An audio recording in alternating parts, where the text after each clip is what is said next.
বন্ধুরা, আজকে আমি তোমাদের সঙ্গে আবার একটা দুর্দান্ত রেসিপি নিয়ে চলে এসেছি। আজকে কিন্তু আমি বানাচ্ছি পনিরের ভর্তা। তো পনিরের ভর্তার রেসিপিটা কিন্তু ফুল একটা পাঞ্জাবি ডিশ, আর এটা খেতে কিন্তু ঠিক ততটাই দুর্দান্ত লাগে। তো এইটার জন্য কি কি লাগছে চলো তোমাদেরকে দেখিয়ে দিই। প্রথমে একটা পেঁয়াজ নিয়ে নিয়েছি আমি কুচি করে, আর এখানে নিয়ে নিচ্ছি 4টে লঙ্কা, সেটা আমি মাঝখান দিয়ে কেটে নিয়েছি। আর আমি এক টুকরো আদা নিয়েছি, আদাটাও কিন্তু খোলাটা ছাড়িয়ে আমি ছোট ছোট টুকরো করে নিয়েছি। আর এখানে টমেটো সস রয়েছে, যদি তোমাদের বাড়িতে টমেটো সস না থাকে তোমরা কিন্তু একটা টমেটো ছোট ছোট টুকরো করে দিতে পারো। আর এখানে যেটা লাগছে সেটা হচ্ছে আদাটা আমি কিন্তু আর লঙ্কাটার সঙ্গে কিন্তু মিক্সিতে আলাদা করে আমি একটা মশলাটা করে নেব। তারপরে আমার এখানে যে কাজু বাদাম, এখানে আমি 10 থেকে 15টা কাজু বাদাম হালকা একটু জল দিয়ে এটাও কিন্তু একটা ব্যাটার বানিয়ে নেব। এরপরে কি করব, আমার লাগছে পনিরটা এখানে আমি নিয়ে নিয়েছি। তো পনির ভর্তা বানাতে গেলে তো পনির লাগবেই না। তো পনিরটার ক্ষেত্রে বলে দিই তোমাদেরকে, পনিরটা কিন্তু একদম ফ্রেশ নিতে হবে, পনিরটা যাতে একদম টাটকা থাকে সেরকম তোমাদের নেওয়ার সময় দেখে নিতে হবে। তো এখানে কিন্তু 700 গ্রাম পনির আছে, আমার এতটা পনির লাগেনি। তো সেই জন্য আমার যতটা লেগেছে আমি ছুরি দিয়ে কেটে নিয়েছি। পনিরটা আমি তোমাদেরকে মাঝখানে কেটে দেখাচ্ছি, এটা কিন্তু খুব ভালো এনেছিল পনিরটা, এটা অপু এনেছিল। তো তোমাদেরকে দেখো কত সুন্দর লাগছে, পুরো সাদা পুরো পনিরটা। আমি একটু ধুয়ে নিয়েছিলাম, তোমরাও একবার ধুয়ে নিয়ে করতে পারো। তো অনেকদিন ধরে ইচ্ছা করছিল পনির ভর্তা খাবো, আমারও ইচ্ছা করছিল, ওরও ইচ্ছা করছিল। তো সেই জন্য ও নিয়ে এসেছিল, আর আমি রান্নাটা করেছিলাম স্পেশালি ওর জন্য, কারণ পনিরের যে কোনো ডিশ আমার খুবই ফেভারিট, পনির খেতে আমি খুব ভালোবাসি। তো ভাবলাম নিজের একটা ভালোবাসার জিনিসই আজকে তোমাদের সঙ্গে শেয়ার করি। তো এটা ভালো করে কিন্তু এইভাবে গ্রেট করে নিতে হবে পনিরটা। তোমরা যদি তোমাদের বাড়ি যদি এরকম নিয়ে না থাকে তো তোমরা ছুরি দিয়েও কিন্তু এটাকে ছোট ছোট করে টুকরো করে নিতে পারো। তো গ্রেট করে নিয়ে নেওয়ার পরেই দেখতে পাচ্ছ পুরোটা ঠিক এরকম লাগছে দেখতে, পুরো একদম চিজের মতো লাগছে, চিজ যেরকম গ্রেট করতে যেরকম দেখতে লাগে পুরো কিন্তু দেখতে ওরকম লাগছিল, আর খুবই সুন্দর লাগছিল এটা আমার দেখতে। মনে হচ্ছিল যেন এইভাবেই খেয়ে নিই। তো চলো, এবার আমাদের যেটা করতে হবে সেটা হচ্ছে, এতে আরেকটা জিনিস লাগবে, সেটা হচ্ছে আমাদের বাটার লাগবে। বাটার এখানে আমি 2টো বাটারের স্লাইস নিয়ে নিয়েছিলাম, তোমরা চাইলে যে কোনো বাটার নিতে পারো। আমি কিন্তু এখানে আমুল বাটার নিয়েছি, কারণ আমুল বাটার দিলে কিন্তু টেস্টটা আরও যেন বেড়ে যায়। তো সেই জন্য এখানে আমি আমুল বাটারটা ইউজ করছি, তোমরা যে কোনো বাটার নিতে পারো। তো এখানে আমি হাতার মধ্যে বাটার নিয়ে নিয়েছি। বাটারটা নিয়ে এটা আমি একদম গার্নিশের সময় দেবো লাস্টে, তো সেই জন্য এটা আমি সাইড করে রেখে দিয়েছি।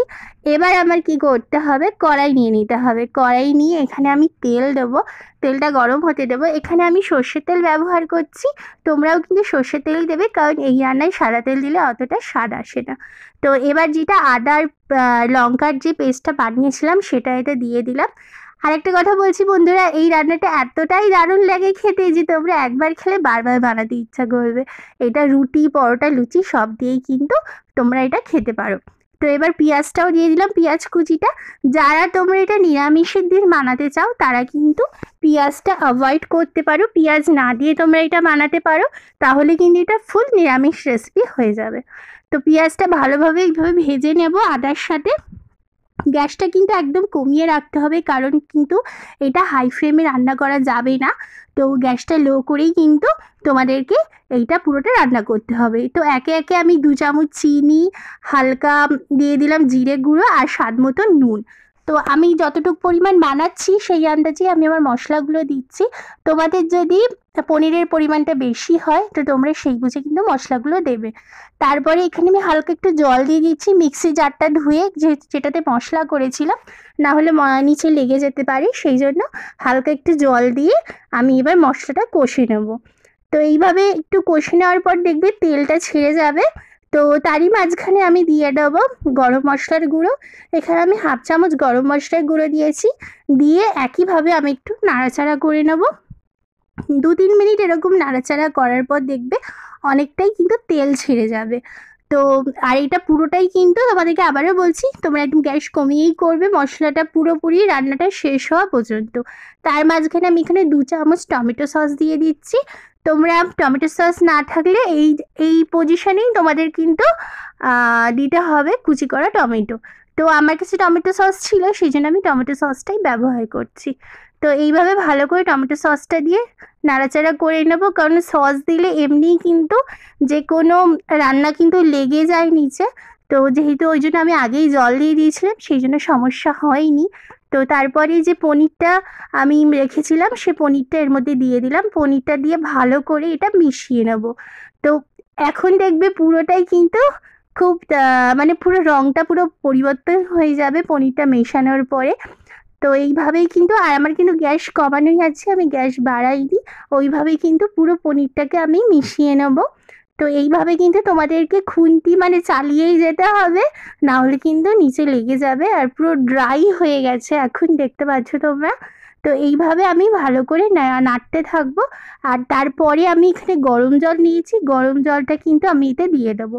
তো তোমাদের এখানে বলে রাখি যে তোমরা কিন্তু এখানে নর্মাল জল ইউজ করতে পারবে না, এখানে তোমাদেরকে উষ্ণ গরম জল দিতে হবে। পনিরের যে কোনো রান্নাতে কিন্তু গরম জলটাই ব্যবহার করতে হয়, এখানে আমরা ঠান্ডা জল ব্যবহার করলে রান্নাটাই কিন্তু অতটা স্বাদ আসে না। তো সেই জন্য এখানে আমি উষ্ণ গরম জল ব্যবহার করছি। এখানে আমি বড় কাপে 3 কাপ জল নিয়েছিলাম গরম, কিন্তু আমার কিন্তু পুরো 3 কাপ লাগেনি, আমার হাফ কাপ মতন ছিল। পুরো রান্নাটা আমি 2.5 কাপ জলে করেছি। আর সবার শেষে কিন্তু হালকা একটু আমি এখানে কাশ্মীরি লঙ্কার গুঁড়ো দিয়ে দেবো, শুধু কালারটার জন্য দিচ্ছি, কারণ আমি কিন্তু কাঁচা লঙ্কা আগেও দিয়েছি। তো সেই জন্য একদম হাফ চামচ আমি এখানে কাশ্মীরি লঙ্কার গুঁড়োটা দেবো, দিয়ে এখানে ভালো করে এটা মিশিয়ে নেব। তারপরে কিন্তু একটু ফুটতে দেবো, কারণ যেই জলটা দিয়েছি সেই জলটা একটু কিন্তু শুকিয়ে যাবে। তো এটা কিন্তু একদম মাখো মাখো হয় না বা একদম ঝোলও হয় না, হালকা মিডিয়ামে থাকে রান্নাটা। তো এইভাবে কিন্তু তোমাদের করতে হবে, বা যারা তোমরা একদম ড্রাই খেতে চাও তারা পুরো জলটাই কিন্তু শুকিয়ে নিতে পারো। তো আমি একটুখানি নেড়ে ছেড়ে দেখে নিলাম যে কতটা হয়েছে। তো এইটা আরেকটু ফুটতে দিতে হবে। তো সেইভাবে কিন্তু আমি এটা 2 থেকে 3 মিনিট আরেকটু এরকম ফুটতে থাকতে দেব। তারপরে কিন্তু মোটামুটি আমাদের রান্নাটা হয়ে যাবে। তো এখানে আমি যে কাজু বাদাম বাটাটা নিয়েছিলাম এবার কিন্তু এতে দিয়ে দেবো। তো অনেকটাই কিন্তু জলটা শুকিয়ে গেছে, সেটা তোমরা দেখতে পাচ্ছ। তো এই ব্যাটারটা দিয়ে এবার আমি এটাকে মিশিয়ে দেবো। কাজু বাদামটা দিলে কি হয়, এটা আরও খেতে বেশি টেস্ট হয়। কেউ যদি তোমরা টক দই পছন্দ করো তাহলে কিন্তু এখানে তোমরা 1-2 চামচ টক দইও কিন্তু ফাটিয়ে দিতে পারো। সবশেষে আমরা যেটা বাটারটা রেখেছিলাম সেই বাটারটা এবার দিয়ে দেবো উপর দিয়ে, যেটা বলেছিলাম সবার লাস্টে গার্নিশিংয়ে দিতে হবে। তো বাটারটার ক্ষেত্রে কি করেছি, ওর মধ্যে একদম অল্প একটু কাশ্মীরি লঙ্কার গুঁড়ো দিয়ে বাটারটাকে আমরা কিন্তু গরম করেছিলাম। তারপরে আমাদের রান্নাটার ওপরে মানে আমাদের যে পনিরটা রেখেছি সে পনিরটার ওপরে এইভাবে কিন্তু সুন্দর করে ছড়িয়ে দিতে হবে। আর এইটা দেওয়ার পরে দেখেছো কালারটা কিন্তু পুরো অন্যরকম লাগছে, আর আমাদের পনির ভর্তা পুরো রেডি হয়ে গেছে বন্ধুরা। এইটা একবার জাস্ট খেয়ে দেখবে, যদি ভালো না লাগে তাহলে কিন্তু আমাকে কমেন্টে এসে জানাবে, আর ভালো লাগলেও কিন্তু জানাবে। তো আমাদের রান্না পুরো রেডি হয়ে গেছে। আর এখানে আমি ওকেও খেতে দিয়ে দিয়েছিলাম, যেহেতু বাড়ি যাবে তো ওকে তাড়াতাড়ি খেতে দিয়ে দিয়েছিলাম।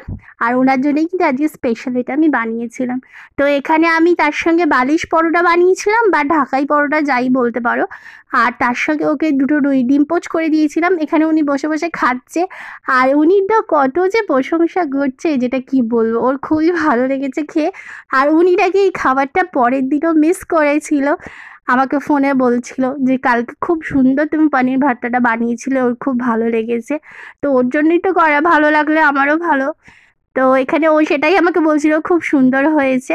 তো যারা ভিডিওটা পুরোটা দেখেছো তাদের সবাইকে অসংখ্য ধন্যবাদ। যারা প্রথমবার আমার ভিডিওটা দেখছো অবশ্যই পাশে থেকে লাইক কমেন্ট শেয়ার করে, আর চ্যানেলটা অবশ্যই সাবস্ক্রাইব আর ফলো করো। তো আমাকেও একটু খাইয়ে দিল, আর নিজের রান্না নিজেও খেলাম। নিজের রান্না আর কি বলবো বলো, কিন্তু তোমরা কিন্তু বলো কেমন লাগলো। তো আজকের মতন টাটা, দেখা হবে খুব তাড়াতাড়ি নেক্সট ভিডিও।